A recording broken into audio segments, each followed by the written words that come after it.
Christophe Feugère nous vient de Mulhouse, bonjour. Bonjour monsieur. Vous nous présentez une belle automobile qui date du début du siècle dernier, précisément. Alors elle date de 1908, c'est une auto de course qui a fait les courses italiennes, Targa Bologna et Targa Florio. Donc elle est née un peu après le Grand Prix ACF. Absolument, et ce n'est pas une auto-usine, c'est une auto qui est montée sur un châssis grand sport de Berlier. Et elle a été carrossée en auto de course pour faire des courses. Mais Marius Berlier ne souhaitait pas faire des auto-usines de course parce que, étant très croyant, il ne voulait pas que son nom soit entaché par les morts qui avaient lieu lors des courses. Ah, dites donc, étonnant. Alors racontez-moi les caractéristiques techniques de la voiture. Alors la voiture, c'est un 4 cylindres bibloc double allumage de 6,5 litres de cylindrée. 6 litres et demi. Tout à fait. Ça fait environ 80 chevaux. Et c'est une auto qui était appelée la BD 40 chevaux, puisque c'était 40 chevaux fiscaux en fait. Mais ça fait à peu près 80 chevaux réels. Alors qu'est-ce qu'elle a de particulier par rapport à ses congénères donc de l'époque? Déjà, c'est une auto qui roule très très vite.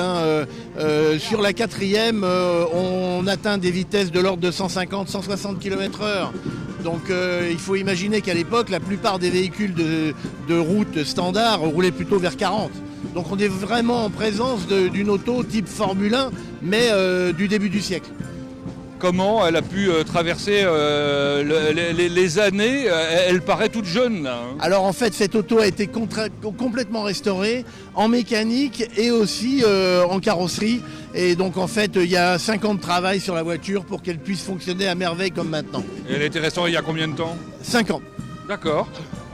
Et alors, vous en êtes le propriétaire? Oui, absolument. Vous avez d'autres voitures, j'imagine? Oui, quelques-unes. C'est un peu la particularité des propriétaires, ils ne peuvent pas se contenter d'en avoir une. C'est un peu compliqué, effectivement. Et puis, nous, on n'a que des autos d'avant-guerre. Et en fait, chaque auto a ses spécificités particulières qui nous permettent de faire différentes choses. Alors justement, en termes d'entretien, de mécanique, etc., ça doit être un peu complexe de tout maîtriser. Alors, oui et non. Les choses très importantes, refaire le moteur, ce genre de choses, on fait faire par des professionnels. Et sinon, moi je suis mécanicien, donc en fait je fais la plupart des choses moi-même. Et il est compliqué d'utiliser une auto comme celle-là si on n'a pas des grosses stations de mécanique. Vous l'avez amené de quelle manière de Mulhouse ici? Avec un plateau fermé. Ah bon, c'est mieux. Tout à fait. Fermé.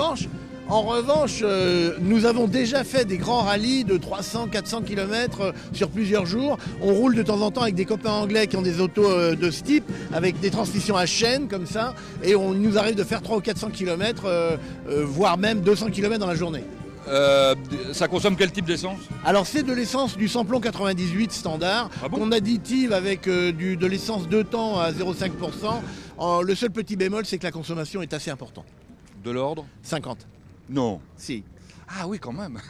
Le réservoir fait 150 litres, c'était prévu pour faire en gros 250 km avant le ravitaillement, donc ouais, ce sont des autos. Alors après, ce sont des autos qu'on utilise très peu, hein. On fait 1000 km par an avec la voiture, donc les consommations sont pas... Voilà. Alors deux mots sur les détails, et je demande à Betty de filmer. Là, la manivelle, elle est attachée avec un truc en cuir. C'est la vraie manivelle, c'est avec ça que vous la démarrez tout à l'heure? Absolument, ouais. On peut la démarrer à la manivelle. Alors en fait, d'origine, il n'y avait que cette manivelle. En revanche, pour la sécurité, j'ai monté un démarreur. Parce qu'en fait, si on cale à un feu rouge ou ce genre de choses, comme nous on roule sur la route, on a fait quelques petites entorses, mais qui sont réversibles. La boîte sur le côté, pareil. À quoi sert-elle la boîte en bois? C'est pour mettre des outils. À l'époque, ils avaient des boîtes comme ça pour mettre des outils. Oui, il se trouve que celle-là, il y a un extincteur. Non, elle est réelle, hein, comme à l'époque, mais dans celle-là, il y a un extincteur et dans la boîte de l'autre côté, il y a des outils. Comme ils faisaient à l'époque, en fait. Bon. Sinon, si on regarde un peu à l'intérieur du poste de pilotage, vous avez 2 interrupteurs, là. C'est d'origine, ça? Alors oui, absolument. C'est bon pour couper la magnéto, pour éteindre la voiture. Et la petite clé, c'est pareil. C'est pour fermer le circuit.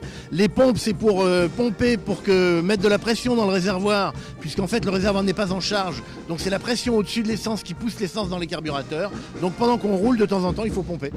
Alors c'est drôle parce que quand on regarde évidemment les compteurs, enfin les tachymètres, etc., on voit que ce sont des horloges, non?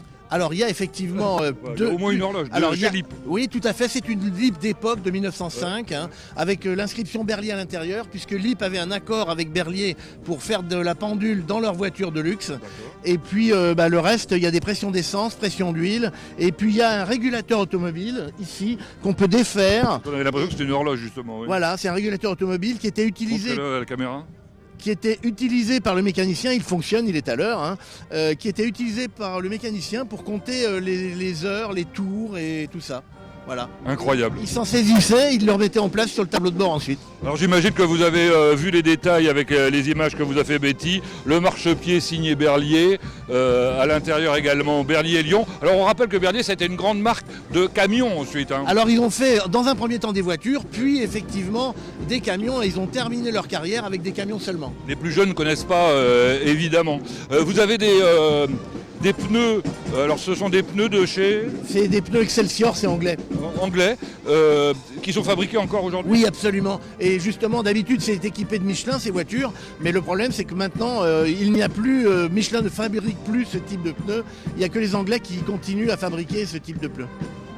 Bon, vous avez un bel outil là, c'est absolument magnifique. Je vais juste vous montrer une dernière chose. Oui. Il y a un Saint-Christophe.